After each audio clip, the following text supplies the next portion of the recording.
engineer, MBA, and investor. And today's video, I wanted to talk about Softbank and their investment in a genomics company called Invitae. And before I jump into today's video, I do want to apologize for the microphone from yesterday's video. I don't know what happened. It's not picking up my microphone for whatever reason, guys. So when I use this headset, I've used it for a couple of months last year, and I guess we're gonna start using it again. I'm hoping to get one of these professional microphones one of these days just to, boost up the quality of these videos. But honestly, guys, I don't edit my videos. I don't spice them up. I just, record, I talk, and then I stop recording.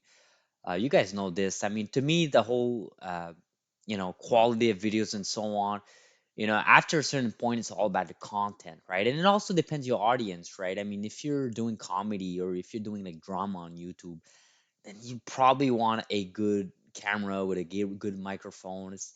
Especially like gaming, right? You want a good graphics card and so on. But if you're giving content about education, especially free education, I really don't think people really want like the best quality and so on. But whatever, we'll definitely invest in a better microphone one of these days, guys. So look out for that. So I want to jump in today's video right into it.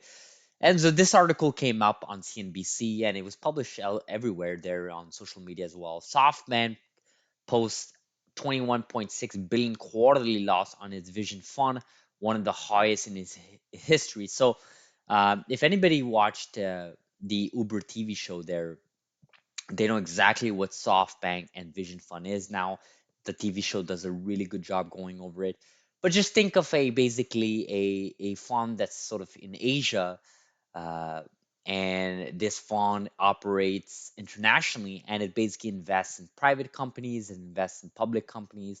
And the idea behind this fund, behind SoftBank, behind Vision Fund is obviously to make more money long term in these companies that they invest in. Obviously, this quarter they posted a huge loss, and that obviously is related directly with the recession we're in, right? As companies valuation go down, they have to publish their losses, and that's exactly what is happening. And again, we've covered this uh, SoftBank in the past. It's not like this is something completely new. But one name to remember if you're not aware of them, Masayoshi Son. Obviously, this guy is the leader, founder, and leader of SoftBank. Again, if you watch the Uber TV show there on HBO or whichever Showtime, I think it was on for Americans, for Canadians, like it's on Crave, whatever. You know exactly who Masayoshi Son is. You know exactly what SoftBank is at that point. But I think that's one name you want to remember. Literally the only name you should remember when it comes to SoftBank.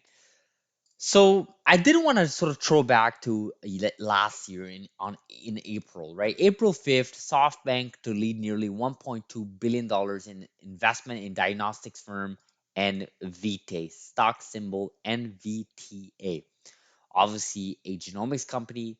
Ark Invest has invested in this company. So obviously this company, this diagnostics firm, like they could describe it here, was clearly known in 2021, and they're definitely known today, but not for the right reasons, right? So if you go with the stock symbol here, the history of the stock, this is where it gets really interesting, guys. So April 5th, right? So let's obviously they didn't buy everything on April 5th. They probably came a little bit before then, after it, that's when it was disclosed publicly that they were gonna invest this much money.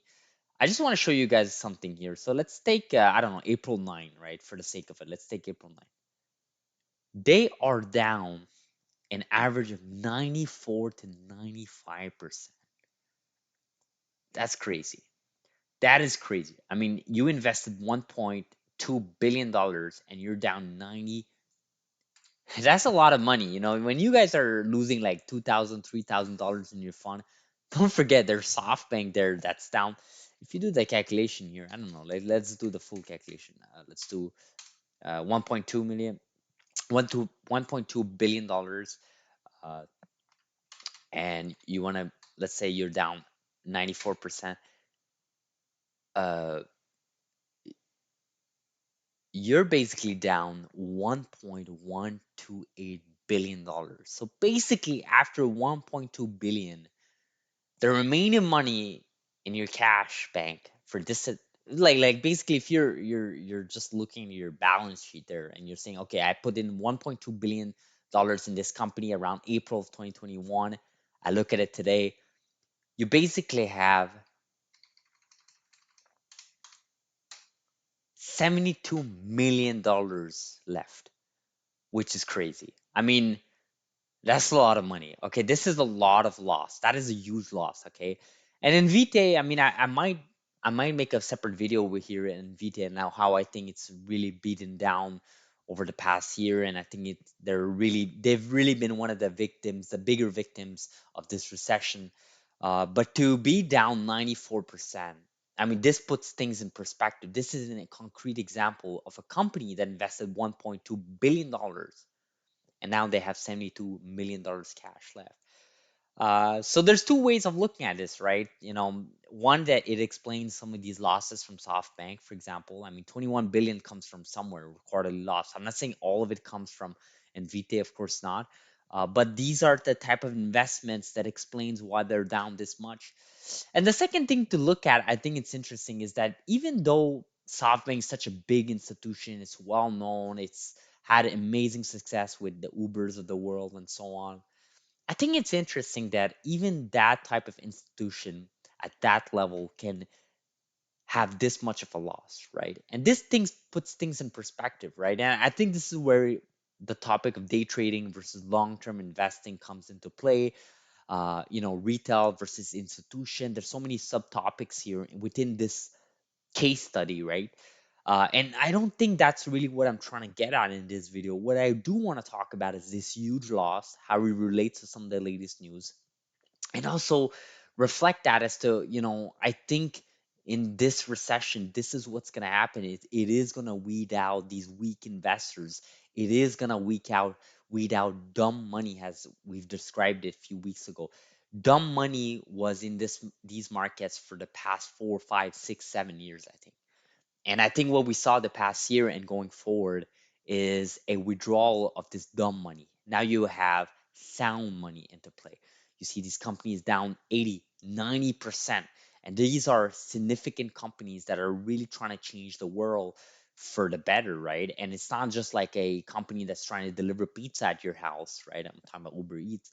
These are actually companies trying to solve diseases, trying to solve cancers, trying to break through the legacy healthcare system like Teladoc and so on. So I'll end this video like this. Curious to see what you guys think. Again, sorry for the microphone, guys. I will try to invest in something better sometime soon, or just fix the microphone. However, I can fix it. I don't know if I can put too much time into it. Really busy these days. But thank you so much for watching. Like this video if you found value. Subscribe if you're not, and I'll see you guys.